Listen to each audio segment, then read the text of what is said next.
Halo sobat sehat, kembali lagi nih di podcast Sehat bersama Madok. Di sini aku Aksa, di samping aku Bahrul, dan kita akan lanjut nih membahas isu-isu yang gak kalah pentingnya seperti isu yang telah kita bahas sebelumnya nih, Rul. Nah, di sini aku mau nanya kamu pernah nggak traveling ke suatu tempat yang di tempat itu ada makanan khas yang sangat pedas dan kamu nekat nyobainnya? Oh iya dong, pernah dong. Ya, Nah. aku pernah sampai aku tuh sampai rasa terbakar di mulut pernah, sampai keringat bercucuran juga pernah. Dan juga itu bisa membuat perut aku tuh sampai kerasa kayak diperas, jadi kayak rasa nyeri, sakit gitu. Akhirnya aku jadi bolak-balik ke kamar mandi nih. Tapi anehnya pas aku bolak-balik kamar mandi itu aku nggak ngerasa pengen mau buang air besar atau apapun. Tapi kalau aku keluar dari WC itu tiba-tiba sakit lagi. Nah aku bingung tuh itu kira-kira kenapa ya lo bisa jadi kayak gitu tuh. Nah, mungkin untuk membahas mekanismenya lebih dalam, yuk kita simak video ini aja. Let's go. Nah, jadi gini Nah, hal ini bukan disebabkan karena makanannya gak higienis. Nah, tetapi ini merupakan respon murni atau respon fisiologis yang ada di tubuh kita saat ada suatu molekul spesifik yang masuk saat kita makan makanan pedas seperti capsaicin. Nah, saat capsaicin dengan dosis tinggi masuk di dalam tubuh kita, organ di dalam tubuh kita bakal bereaksi nih. Nah, contohnya ada di lambung. Nah, nanti akan muncul sensasi panas. Nah, yang paling penting itu ada di organ usus halus dan organ usus besar di tubuh kita. Nah, nanti dosis yang tinggi dari capsaicin ini dapat memicu peningkatan motilitas usus yang mengakibatkan nanti makanan dan air didorong terlalu cepat di sana.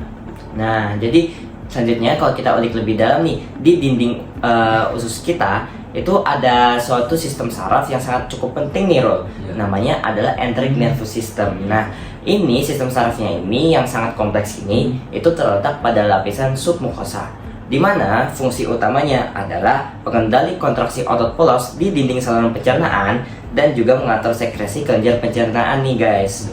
Nah, saat kita makan makanan yang pedas, capsaicin akan mengaktifasi serabut saraf sensorik atau yang bisa kita sebut dengan nociceptor atau saraf nyeri yang ada di dalam jaringan ini. Nah, nanti saraf ini kemudian mengutus jaringan otot polos di muscularis externa untuk berkontraksi secara gila-gilaan nih.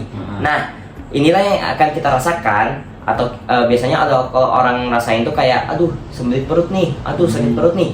Nah, itu yang kita namakan sebagai kram perut karena hal itu yang terjadi. Nah, jika kita telusuri lebih dalam, di membran sel saraf kita ada reseptor bernama TRPV1 atau Transient Receptor Potential Vanilloid 1. Reseptor ini aslinya adalah sensor panas. Ia akan aktif normalnya jika suhu di atas 43 derajat Celcius. Tapi, molekul capsaicin bisa mengikat dan membuka paksa kanal TRPV1 ini pada suhu tubuh yang cenderung normal. Saat TRPV1 terbuka, terjadi influx ion kalsium Ca2+ secara masif ke dalam sel saraf. Masuknya kalsium yang berlebihan ini memicu pelepasan neuropeptida, yaitu neurotransmitter seperti substansi P. Substansi P inilah yang memerintahkan sel otot polos usus untuk berkontraksi hebat serta menyebabkan hypermotilitas dan diare. Nah, dari penjelasan ini kira-kira kenapa ya kok bisa sampai terjadi diare? Nah, jadi teman-teman ada beberapa faktor yang bisa menyebabkan diare ya. Simak ini ya teman-teman. Pertama, hipermotilitas. Usus bergerak terlalu cepat. Akibatnya durasi untuk penyerapan air di kolon jadi sangat singkat. Yang kedua, kerusakan sawar usus. Menurut studi dari jurnal menunjukkan bahwa capsaicin dengan dosis yang tinggi dapat merusak tight junction atau ikatan antar sel epitel usus. Hal ini mengakibatkan usus bocor dan air dari jaringan tubuh ikut tertarik ke lumen usus, menyebabkan diare osmotik. Oh, jadi begitu ya, Nah, ini aku mau ada pertanyaan lagi, Nah, menurut sumber yang aku baca nih, bukankah si cabai ini dia juga memiliki manfaat untuk tubuh kita nih? Jadi disinilah kita harus penting banget ya, Rul. Maksudnya kita harus membedakan dan mengatur jumlah cabai yang kita konsumsi.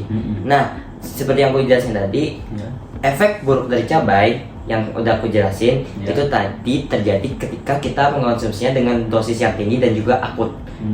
Nah, sebaliknya menurut jurnal yang telah aku baca di sini menunjukkan bahwanya bahwasanya konsumsi cabai wajar dan rutin Ya. dengan dosis yang rendah justru bersifat gastroprotektif atau melindungi lambung tuh.